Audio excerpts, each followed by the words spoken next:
What's up, everyone? I hope you're having an amazing relationship with me. For those of you who are new here, this is the 20 pod, and that's 20 with no E.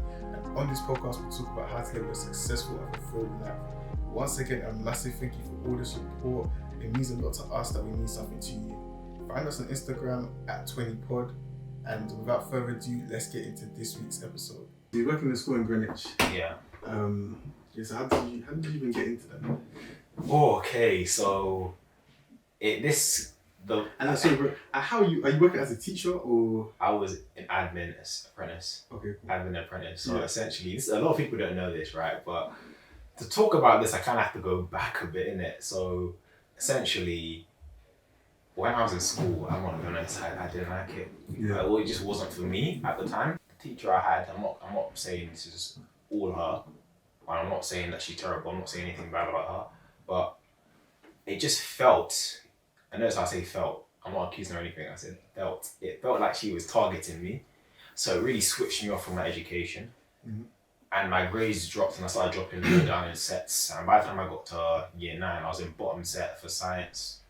Then I got out of bottom set for science in mid-year 10. Then I was in bottom set for maths. Obviously, I wasn't paying attention in school. I wasn't listening and all that kind of stuff. But also, there were things going on like bullying. I didn't really get on with most of my teachers. A lot of them actually, they didn't like me. I don't think they liked me at all. Yeah. And for me, I was someone that, because I'm an only child, I think, I liked talking to people a lot. So I'd get distracted a lot in class and all that kind of stuff like that. I didn't do it to be malicious or anything. It was just the way my personality was. At the end of the day, I realized that the way I learn best is by actually doing things, because if you're just talking at me, I'm going to get distracted. So when I was in college, and the funny thing is, when I was in college, actually, they wanted me to be in that promotion for the college. They wanted me to, they really respected me. A lot of the teachers really, really liked me.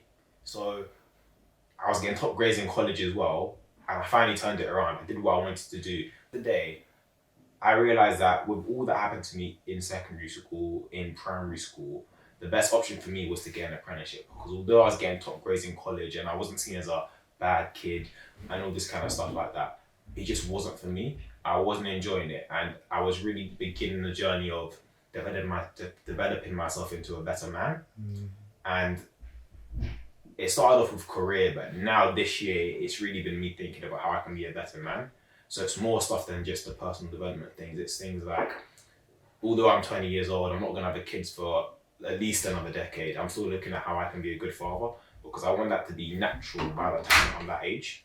So I just said to myself, you know what, I can earn some money, especially because I didn't come from the best financial background. And I was, if I'm honest, I was kind of sick of my mum struggling to pay for things and, us not being able to afford things. And then also being able to get that same qualification, building connections and knowing how to conduct myself. And, due to the law of association, you're the average of 5 people you spend the most time with. So I thought, if I'm in a place with supposedly more mature people because of their age, which isn't always the case, but I didn't know that at the time, I will improve. So I said, you know what? Let me go get an apprenticeship. It wasn't easy. It took months and months and months, rejections and all this kind of stuff, but I was able to get it. And that was really one of the main reasons why 2019 was my favorite year. Because also I went to America, did a speech in America, and it was my childhood dream to go to America because I love basketball and I was a basketball player. Well, I still am. But I was able to do that, achieve a few other things too, and get that apprenticeship. Start earning money for myself, learning all this stuff, right? I don't expect myself to know everything, ever, even when I'm 80 years old or 100 or whatever, right? But learning something new, whatever it is, whether it's about life or, again, about something to do with your career, relationships, knowing how you can be a better husband / boyfriend, whatever, better father, it's amazing. Yeah. That's what I love, man. And that's another reason why I wanted to do an apprenticeship. I think that was a subconscious thing, because at the time I didn't think about it like that, but subconsciously, I think in the back of my mind, I always had that about me, that I wanted to learn, and not just the things we were being taught in formal education, but the informal education too. Yeah. I think it's interesting. So just to go back to the previous story you told, I think it's interesting, like how you didn't have the best experience in school, right? but then you ended up being back in the school. Being back in the school. But I think it's interesting how those things shape us, right? Like the negative experiences that you go through. Like, do you feel like that kind of shaped who you are today?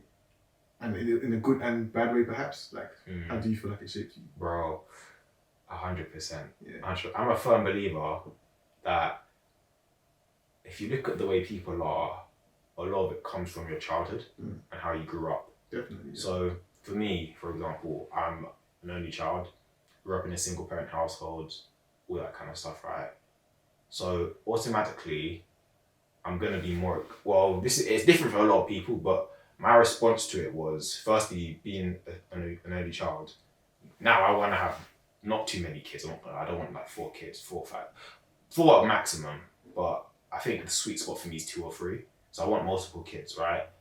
I want to have a wife. I want to have a wife and a happy family, right? I want to have a family that's together. Yeah.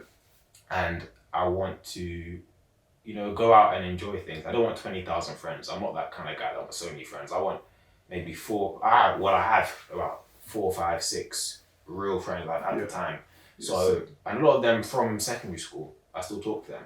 I'm not going to stop talking to them because they were real to me in a world where a lot of people, not just in school, but in so many circumstances for me, were fake to me during my teenage years. The core and group that I chill with now were so loyal to me when they didn't have to be. A lot of people thought I'd fail in life. They said, you're going to be a failure, Jonas. You're going to end up dead or in jail, all this stuff. And I was like, how can I end up dead or in jail just from arguing with teachers? When really I feel like I'm debating. I feel like this is a good trait. But how can I end up in jail for debating with someone and being assertive? Right? And this is the thing. A lot of people think that I'm dissing school or dissing teachers. I have no issue. I can't lie. I do have some issues with the school system. I've said this before, and I'm not going to lie about it. That's why I work with companies that try to change the curriculum. That's why I talk with Ofsted about how we can change the curriculum. If I wouldn't work with Ofsted and do stuff with Ofsted if I thought that it was perfect, because it's not. I don't think it's perfect, but am I perfect? No, I'm not. Is anyone perfect? No. So everything should be worked on. Yeah. So it's not a thing of me having a go at the teachers and saying I hate the system, right? Because there are a lot of subjects in school that can help you, and there are a lot of subjects that can't help you. So for example, in my school we had a subject called resistant materials, where you're creating stuff and you're fixing things and stuff. That can help you with, example, changing a tile or putting something together. Little things like that, science teaching you about hormones and all this kind of stuff. You don't think about how that can actually help you and how important those things are. But those are just little things. So learning that stuff, I would love to learn it now. Well, I am learning it now. I'm teaching myself, I'm reading books and stuff like that. Do I regret not listening in school? Not really. But that's because, I'm not going to think to myself all the time, oh, I wish I did this, I wish I did that at that specific moment. Why don't I do it now? I'm 20 years old, I'm still young. I've still got time to learn those things. I've still got time to better myself. And without me being the way I was when I was younger, I wouldn't be the Jonas I am today. And I'm happy with the person that I'm becoming. So I'm not going to say... Cool. So then you've taken that experience and those experiences and you've now managed to, okay, cool. So that's driving you now, right? That's what's driving you to do what you're doing. So I guess it would be good to know, like, more so, like, what are you doing at the moment to when you're working with Ofsted and within the education space? Like, what does that work look like? So that's a good question. So right now, people that obviously follow me and all that kind of stuff know and you obviously know it, I call myself an educator, entertainer, and entrepreneur. So essentially, the way that looks is, as an educator, that's me doing my keynote speeches, that's me doing the workshops, all that kind of stuff, right? Doing the stuff I do on social media too, because I do videos and all that kind of stuff there. Entertainer, is more, I used to do a bit of acting. Okay. If people offer me a gig, I might do it, but, it's very time consuming and, all callbacks and everything. Sometimes I've got other speaking engagements and stuff to do, so I can't do it all the time. But if I can do it, I will do it. And then there's also presenting. So there's a Caribbean culture show which I was casted for late 2020, but because of COVID, it slowed down production and starting and all that kind of stuff like that. And I may be forgetting something too within those spheres, but that's what I remember. And then entrepreneur, that's my business, Asia Ambition. So we go into schools, we work with clubs, charities, youth organizations, and we deliver workshops for for them to develop themselves and better themselves, educating and empowering them, because we teach topics that I learned when I was I really took heed, well, I'd say 16, 17, 15, bit of 15 as well. I don't remember a lot from 15, but those were the topics that really helped me. And there's loads of, and I said that I spoke to someone in I don't know if they're in the government or something. I spoke to someone in a very pivotal position in education yesterday, and I asked them, because they said, "Does anyone have any questions for me?" After they spoke to us, so I asked them. I said, "What are we gonna do?" And I'm paraphrasing because obviously I did the lead up and everything, but I said, "How are we going to aid students like me who had positives in the schooling system and negatives? How are we going to ensure that them in my position right now don't fall down the wrong path?" Yeah, exactly. Because a lot of people were very, very open with telling young Jonas that he was gonna be behind bars, because I was debating with teachers and having some arguments with my peers, which is normal. I see a lot of adults doing the same thing, right? But behind bars is a stretch, though. Exactly, that's my point. You can't be telling a kid that. You get what I'm saying? So many people put someone into a box immediately, and a lot of people that I tell today, like things like, people for us to end up dead or in jail. I used to get in trouble. Like, obviously, I was always the guy that was like, I don't really care about people's opinions. Well, sometimes I did. It depends. Sometimes I did. Yeah, but nowadays I don't really care. I don't care at all. But back then, when someone would say something like that to me that I just knew was foolish, I was just like, okay, that's your opinion. I couldn't care less, really. And a lot of people say, that's not nice, Jonas. And I'm like, you're not going to get anywhere if you care what everyone says about you. Everyone's going to have an issue with you. Why do you think all these people in the public domain have so many haters? You think they care about them? No. This is what I tell people. I told them, like, you're saying all this stuff about this person, but they couldn't care less about what you say. And they may not even see what you say. So what's the point? You know what I mean? This world has a lot of haters. And a lot of it comes from jealousy and ego, of course. I've got haters. I've got people who have said stuff about me that, it's mainly adults, funnily enough, that have said stuff about the work I do and they diss me and all this kind of stuff. And I'm like, look, that's your opinion, bro. That's your opinion. I don't care. Yeah. A lot of the time it's just projection of insecurity. Like, but when you put yourself out there, like, you have to be prepared to be faced with the positives that come with it, but also the negatives, right? Yeah, so ace your big ambition. Ace your ambition. Your ambition. Okay, cool. So how did that get started? And and what do you guys do? So, see, a lot of things, like, there's a lot of things in my life where, how do I say this? A fire is ignited and I come back to it a few years later. So a lot of people don't know this about me, but when I was in school, when I was in bottom set and I wasn't enjoying it at all, I would be at my house. I was a big WWE fan in 2016. Like when Seth Rollins and Roman Reigns and Dean Ambrose were on fire, every week I was staying up and watching Monday Night Raw. I remember WrestleMania 32, man. So essentially, I used to have WWE 2K15 in 2016, if you know what I mean. My mom was not gonna buy a new game, which is basically the same, for £50. She wasn't gonna do that. Yeah, she wasn't gonna do that. So I didn't even ask. I didn't even ask my mom for stuff like that. So I actually, firstly, I wanted to be a wrestler. Well, that's not the first thing I wanted to be, but at that point in my life, I wanted to be a wrestler. So, and I was honest about it. I thought everyone was dissing me for it. I couldn't care less. I want to be a wrestler. I don't care what you say. So essentially, I had all my moves. I was gonna be, the CM. Did you ever watch wrestling? I wasn't a big wrestling fan. Oh, he wasn't a big wrestling. Have you ever heard of CM Punk? No.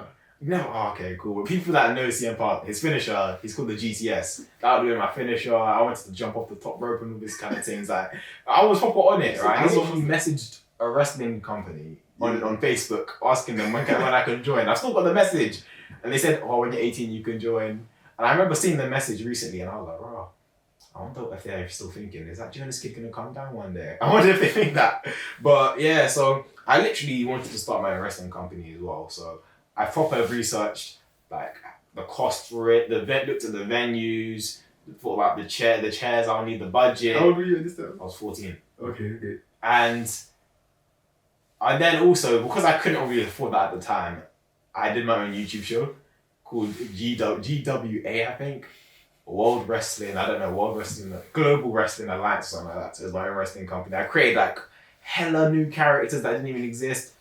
I had my own championships, my own arena. I designed everything, and I used to like post YouTube with me as a commentator. Okay. Yeah, my high pitched voice, you know. So I always had that desire in me to always strive from that moment. A lot of people didn't see it though. And then it got to a point where I wanted to be a basketball player after that. And Asia Ambition came because I went to a conference with Reggie, not a conference, but an event. Do you know Hayley Melinda? Yeah. That's her name. Hayley Melinda. Yeah, is that how you pronounce it? Yeah. Yeah. So. But she's amazing, right? So Yeah. I didn't know who she was at the time. She had this Building Your Masterclass event with Reggie Nelson. So my mentor at the time said to me, Jonas, do you want to go down? So I was like, cool. So we went down, and this guy was speaking facts, spitting gems. And he mentioned the word ace. And I was like, ace, I like that. And then I said to myself, what does ace mean? And I thought about what it meant and all that kind of stuff. So I said to myself, this was a year later now. So I went to that conference. A year later now, it's in lockdown, right? And I knew I wanted to start, obviously, a company going into schools, doing work. At this time, it was just schools. So doing workshops and stuff like that. I knew I wanted to do that. I literally had session plans and stuff ready in 2019 to do. So essentially, and these session plans were from when I started my apprenticeship. So I just got into my career coming fresh out of year 12, because I was in year 13 when I was doing my apprenticeship. Okay. Yeah, I was supposed to be in year 13, but I wasn't. So I was fresh out of college, just doing that. It's not a big deal. I don't think it's a big, there's a lot of amazing people off the chain who are doing big, I know some people doing big things at 15, 14, 13. So I just look at them and I'm like, you guys are sick. Absolutely amazing. And I love people like that do stuff like that at that young age. I think it's sensational because the light isn't shone on them as much as it should. Exactly, yeah. So stuff like that, I'm just like, take my hat off and give them a round of applause, right? But in that lockdown, I knew I wanted to do with that business, but I said, what name? Then I thought about the word ambition. I was like, ambition, I think I've got, a big ambition. I feel a lot of people have big ambitions. The amount of people who I've met who want to be the next Prime Minister or the next Elon Musk or something like that, right? So many people have big ambition, but how do we ensure that they know they can achieve that ambition? Because I'm a firm believer that you can achieve anything that you want in this life. That's just my opinion. A lot of people would disagree, but that's my opinion, right? So I said that ace came back to me. I was like, ace of ambition. That was it. I was like, ace of ambition. And then my mum was like, no, Jay, ace of ambition sounds better. But yeah, back to your question.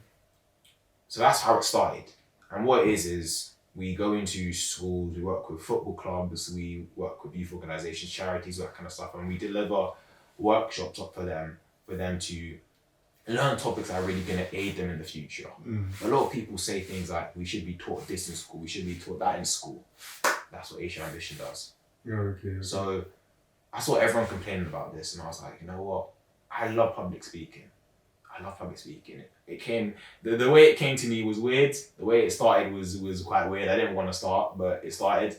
And yeah, I just said to myself, I think that'll be quite fun. So we've been doing stuff and it's been really enjoyable to do.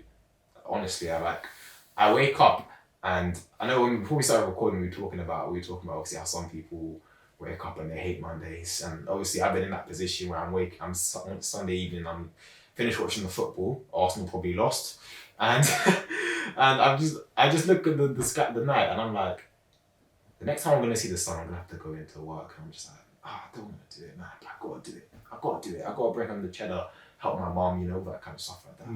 So yeah, ever since I started doing that, it's like every day I'm excited to wake up. It's like I wake up and I'm like, yes, I can't wait to check my emails. It sounds mad, but I wake up, it's not even Instagram or YouTube or anything. It used to be YouTube, but it's like, I can't wait to read, it's like, check my emails, check my LinkedIn. Okay, now I can check YouTube. I don't even like checking Instagram, if I'm honest. I have no issues with social media. I think it's good, but I'm just the type of guy that I don't really want to see people posting their business all the time, if you know what I mean. I just don't, that's just not me. I like to be present I don't want to be bombarded with information. It's nice to see sometimes. Sometimes. Yeah, sometimes it's nice to see what my friends are up to and all that stuff. But I think because there's so much of an information overload that I'm already having, working towards my purpose, I feel that when I go on my phone sometimes, I see so much and everything's bombarded on me. And sometimes I do with what I follow, it's positive. So I like what I see, but it's just sometimes I need to breathe and give my mind a rest. That's what it is. Because sometimes it is fatigue I get from going on it too much. So, yeah, I used to find it weird when people used to say all the time, social media detoxes and all that stuff. I used to think they were weirdos, I'm not going to lie to you. But I feel that it's quite important to do that. And, especially because we've been in a pandemic for quite a while, going out and being present with the world, I think that's vital. It's important, definitely. And yeah, so I'm glad you've come on to say that you don't dread Monday mornings, because that's a big thing that I'm trying to get people to recognize, to believe that it's possible. Because I think the first thing is, do you believe that it's possible? Because a lot of people, it's the mental block of, they don't even believe that there's a life possible for them where they don't dread Monday morning. But yeah, I think you coming on and saying that that's possible for you, that's even a big thing. And recently is what I've kind of changed what I've been working on. And I now have I have a whiteboard in my room, and it's just it's got quotes and stuff and things I'm working on. So just I can always see it, right? And it's got the 4 major things I'm working on. The podcast is one of them. They ran around the podcast, and when I wake up and I look at that when I'm working, I just catch a glimpse of that. I'm this is not only do I want to work on this long term, but it's it makes me excited, and I wake up and I'm excited to get started with things, and that mindset shift is just it's very positive. And then then you moved on to talking about social media and just having too much information coming onto you. That's a real thing, right? Just like I was saying, when you're already doing a lot and running a business, you're already taking on a lot of information, and to add on top of that people's opinions on social media and then a lot of stuff that's just irrelevant, it's just, it can be a lot sometimes, right? Yeah. And they can definitely throw you off. But you then mentioned as well your purpose. So for yourself, what do you see as that overarching guiding purpose or mission? Oh, Femi, man. Femi. It's a big question, I'm not going to lie, but we're here to ask the big question. This man and his questions. This guy's questions are sensational. Oh, if you saw the questions this guy had for me, he sent me a couple of days ago. I was like, crikey, mate, this guy's going to make me deep my whole life. I'm going to need a box of tissues because I'm going to be deep and stuff. But I think... I appreciate that, man. Yeah, my purpose... Oh, I get this question... This is the first time I've got this question in a while, and my purpose has changed since then. It does. Yeah, so I think I haven't really thought about it like that. I've been so, focused on developing myself and learning how to become a better man and become a gentleman that I haven't really been thinking about that. But when I deep it, I think one of my big goals, and I'll say it this way, right? Some people's goal in life is to become a millionaire. Some people's goal is to become a billionaire. Some people's goal is to, prove people wrong. I just want to have a good life. I want to love life. I want to travel. I want to have a happy family. I want to be a good man. I want to be a gentleman. I want to, that kind of stuff. That's what I want. So I guess my purpose is I'm going to live my best life while aiding others as well, especially from areas like mine. So I'm proudly from the London Borough of Lewisham. That's my hometown, right? I'll always love my hometown. But when I tell people I'm from Lewisham, people already start, we're already both laughing because we know. People will be I remember once, this is before I started public speaking, early 2019, right? I met someone from Watford, yeah? And I told them I'm from South East. And guess what they said? What did they say? Are you in a gang? And I didn't. Right? Yeah, I wasn't upset. I don't get offended. People think I get offended easily. I don't. The reason I used to get upset when I was younger is because things were a build up, and no one would ever catch it. No one would ever say stop doing that to journalists. It was always a laugh, and I'd be I'd wash it off. But it got too much for me. So that's why I'd have these outbursts when I was younger. But people wouldn't look at it that way. So for me now, I don't have outbursts. I'm just is what it is. If that's your opinion, isn't it? I gotta be rational at the end of the day. I'm a businessman. I can't be losing my head. Yeah. It's not worth it. Yeah. So, and I'm a black man too. Honestly, I'm a black man. I can't be, fulfilling the stereotype of an angry black man. Of course not. Exactly. Can't. Exactly. Yeah. So, I think, yeah, for me, it's also to, it's for my area. It's for people that grew up like me. It's for people from marginalized areas. Because again, she asked that. And this person's actually my friend as well, funnily enough. But this is when she was younger, because she's a few years younger than me. So she then asked, have you ever carried a knife before? Like, well, yeah. When I'm cutting my bread for my sandwich, yeah, but not outside my house to stab someone. But when I'm cooking or eating, yeah. But like, it's stuff like that, innit? It's a joke to them, but there's some people out there that feel that they have to live that life. Yeah. And I have friends who have come to Lucian once and they've been robbed. I have friends who have been in chicken shops and they've nearly been stabbed. Some of them have been stabbed for no reason. And these are good people. Like, my friends are good people.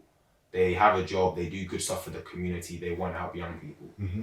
And they're getting caught up in this stuff by just trying to buy some chicken and chips. So it's stuff like that, you know what I mean? Yes, I want to better my life, to have a happy family, to travel the world, all this kind of stuff. But also, I want to aid people. And I think a lot of people would say that and think that a lot of people they'll see people saying that and they're like, oh, that's not genuine or something like that. But I know what it's like to grow up feeling like you're a failure. I know what it's like to grow up with people always telling you that you're not good enough. I know what it's like to grow up and always wish that you were someone that was different to who you are. So now that I'm happy with who I am, I'm not content, but I'm happy with the progress I made and who I am right now. Still trying to be a better person.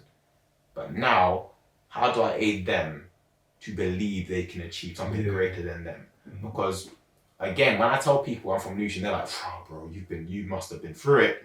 I'm like, it's not as bad as you think, It's not as bad as you think. But it's about switching that paradigm. So I always, for me, I said that if I ever, because a lot of people tell me, why don't you do a TED Talk, Jonas? I said, and I stick to this, if I'm ever going to do a TED Talk, my first TED Talk has to be in my hometown. It's got to be TEDx Lucian. It's got to be TEDx Lucian. I've got to do it in my hometown. Why? Because I'm not going to be a sellout. I'm not saying everyone that leaves their hometown and stuff is a sellout. I'm not going to live in Lucian forever. I'm not. Right? One of my goals is actually to live in a different city to London. So I'm not going to stay in Lucian forever, but I'm always going to support Lucian. That drives me as well. When I see young people with big ambition, and bear in mind, I'm a young person too. I always tell them this, I'm a young person too. Don't look at me like I'm this adult or I'm better than you, because I'm really not. I'm not better than you in any way, shape or form. Some of the young people I see, I'm like, bruv, when you get to my age, you're gonna be miles better than me. And this is the thing, my mentor always told me,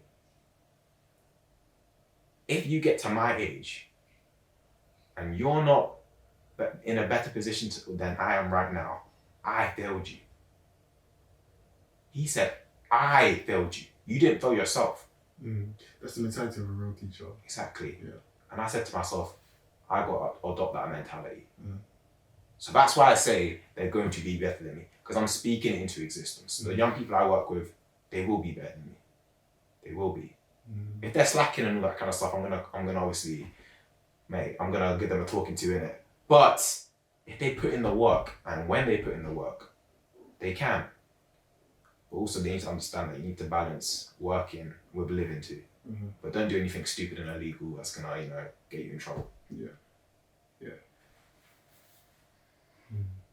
Yeah, it goes back to what we were saying before the cameras was rolling, about just having that person who was pivotal in your life, that believed in you, and you're being that person for other people. And I think that's so important. And anyone can do it, and it's in any field, whatever you're doing in your job, within your family, you can be that person to someone. I feel like it's so important.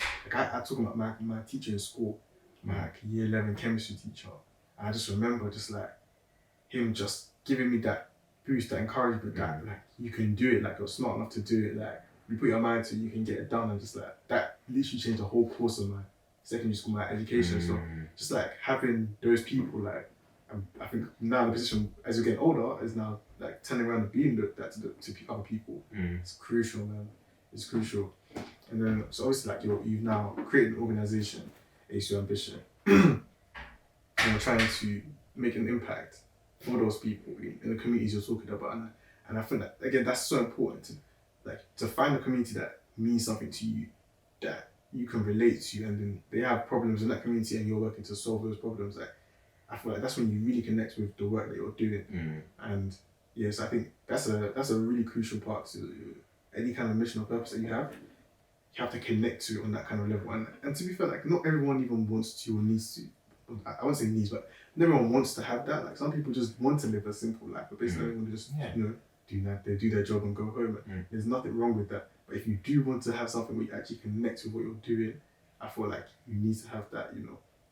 That the people you're helping, you need to like understand what they're going through and really connect with them on a deeper level. You know what? Sorry. No, go. But you know what you just said? It triggered something in my head because I'd be lying if I ever said to myself, I wish I chose a simpler life. I'd be lying. And that wasn't something that, it was this year I've been thinking that. Because people say entrepreneurship's hard and all this kind of stuff is. It is. Yeah. It isn't easy, bro. It isn't. Like, for the past, since October, I'm not even joking, I've said to you before we were recording, I think I've said it while we've been recording too. It's good to have breaks, enjoy your life. One of my goals in life, as I said, my purpose, I want to build a good life, right? One of the things. Sometimes I have to work till 3-4 in the morning doing stuff, getting stuff done before deadlines. And I know uni students do it too. Yeah. But when it's your business, it's something else. Yeah, it's different. Obviously, I can't relate. I didn't go uni, so I can't relate in it. So I can't really talk. But work, staying up late, doing stuff for months, people don't lie when they say that it's early mornings, late nights. So everyone can be a CEO, in my opinion. I agree. But are you willing to make the sacrifices to be a CEO? Because sometimes you want to have a rest, but you can't. Sometimes you want to go out with your friends, but you can't. Sometimes it's a Saturday, and you're like, I just want to stay at home and relax a bit. But you've got to go out and do something for hours. It's responsibility, it's real responsibility. Yeah. And if you've got a team, you've got other people looking to you, and they're looking to you to, perform and be your best. So it's even just that pressure as well to just be at your best. It's tiring. Yeah. It really is tiring. Like, honestly, like a lot of people, and this is why I said earlier, like I'm not perfect. I'm not the man at all. I'm just a normal guy. And I'm not saying that to be humble or anything. That's generally how I feel, right? That's generally, I told my friends this, I told my family this, I told them this stuff, right? So when you constantly feel, because sometimes you put yourself in a position where you feel like you need to be that, but that's not your responsibility. Your responsibility is your well-being and the well-being of the people you want to support. But their well-being doesn't improve by you being perfect, because perfection's a myth. It's a facade. So if they think that you're perfect, you need to make sure they understand that you're not. Because that them thinking you're perfect could then switch into them being resentful of you and jealous. When they find out you're not perfect, or when you reveal imperfections. And they'll think you're a fraud. You'll be the enemy. And also, when they find out that you're not perfect, or when they think, also another thing is they could think that you're perfect and want to be like you, right? They admire you. But then when they realize that they're not perfect, even though you're not perfect too, but they don't understand it, them thinking you're perfect is going to make them not like you, if that makes sense. So they're looking up to you like you're the guy, right? Thinking that you're amazing and there's no faults you have. But you've got hella faults. Everyone has a weakness, right? So, but they think you have none. And then they find their insecurity and they think you have none. So then they're jealous of you, thinking that you don't have any. That's what people need to be mindful of as well. That's that's very deep. I think it's a lesson in leadership, right? So like, where did you learn that from? It's just experience. It's just I want to say an age thing, but I'm 20, so I think it's just the way From living life, I guess. Yeah, it's just from my experiences so far. Like, obviously, I try not to appear as perfect. A lot of people that see me on social media might think that, but I can only talk to so many people about the truth and tell them this stuff, right? But if any people watching this, obviously, they know now that I'm not perfect at all. I'm sure you're not perfect either. Of course not. And I'm sure you guys watching this know you're not perfect. If you got offended by that, I'm not sorry. I'm not sorry. I was gonna say I'm sorry for not being sorry. Sorry. I'm not sorry, because you need to understand that, because that could be detrimental to you as well and your development. Because if you think you're perfect, you're not gonna improve yourself and you're gonna be on the same level forever. And you know, once you stop growing, you're actually going down. You're actually getting worse. Yeah. It's either you're growing or you're dying. And you're not getting better because you think you're perfect. You're dying. Yeah. That's deep, man. That's deep. You really got me thinking here. Like, it's so true. I think it goes for that's a leadership principle in my eyes. So any situation, any area of life where you're leading, you have to implement that, because it's like, if you are portraying yourself to be this perfect leader, as you're saying, all those reasons are the reasons why eventually you'll fail, you'll crumble, because it's not leadership. It's not leadership. You have to be able to relate to people, to resonate with, like, have traits that resonate with them. This is what I was talking to you about when I was on the way to the workshop that I was doing today in a school. This is exactly what I was talking to you about with my boy. We were talking about, obviously, basically, we got to the conversation about the Euros, obviously, Saka and them doing this, didn't it? I never got onto them. Saka is my age and he's in the Euros final starting every week. He's saving Arsenal every week. I'm in no position to talk about my man. Yeah. Like, I'm proud of him. Even before the penalty, I was filming the thing and you can hear me say, I'm proud of this kid. Because this kid is my age, doing what he's doing. He had a dream to play in the Premier League for Arsenal. Only a portion of players can do that. And he's done that. Sancho's done that. Yeah? Rashford's done that. At big clubs. Dortmund is actually a big club. Man United, big club. Arsenal, as much as the haters would disagree, big club. I'm not saying it's the big... I'm not saying, who do you support? We can talk about that one. Is that Tottenham? Oh no, hell no. Okay, cool. We'll talk about that after. Yeah, but you see when he missed,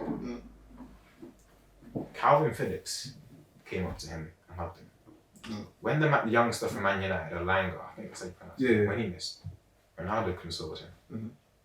Right? Because whether it was at a senior level, youth level, or anything like that, players like them, real professionals, have stepped up to the plate and they sold the bag for their team. They sold the bag. They've made a mistake. They've made the team lose the game on a penalty shootout, whatever. And that relatability that you mentioned is what can make you a leader. Because if you've experienced that and know how they feel, you can then say to them, it's okay. And that's why failure is important. I know it's obviously everyone says failure is important, but that's why it's important. I'm not gonna break down the acronym for failure and everything, because everyone's heard it. But it's true, because if you haven't failed, if you haven't lost the game for the team or anything like that, if you're too scared to do that, then you can't really become a leader. No leaders have succeeded at everything. The amount of exams in school that I flopped way more exams than I passed in school. I got my GCSEs, yes, but probably passed before my GCSEs no more than 10 exams in my life. And that's just passing it. I passed my GCSEs. So I can relate when one of my mentees is like, Jonas, man, I got a 1 or a 0 in my exam. I'm in year 11, I'm 3 months away from my GCSEs. I can relate with that. Yeah, that's true. That's important. It's very, very important. It's very, very important. Yeah, I think that they say like some of the best teachers are the people who struggled in school, the people who maybe didn't get things as quickly, because they can relate to, they can relate to students, other students who aren't catching on to things as quickly. Whereas somebody who it was just really easy for them can't relate to the students that weren't really, that aren't as sharp as the other students. Maybe it takes them a bit longer to catch on to things. So That's just such a great point. And then also feeding it into failure, like, and then like it's why failure is like it's almost important in a sense because it's like it helps you to be relatable. It helps you to understand what other people are going through it, and if you use it and channel it in the right way, you can be very, very impactful with what you do. And I think that's exactly what you're doing. And I think shout out to you with what you're doing and taking what may have been perceived to be negative by a lot of people, and a lot of people would have allowed that to crush them perhaps, but you've taken that and you've said, you know what, I can use this to become a leader. I think you're just getting started, but bro, just keep going, man, keep pushing, and yeah, man, I hope to see. I can't wait to see how far you go.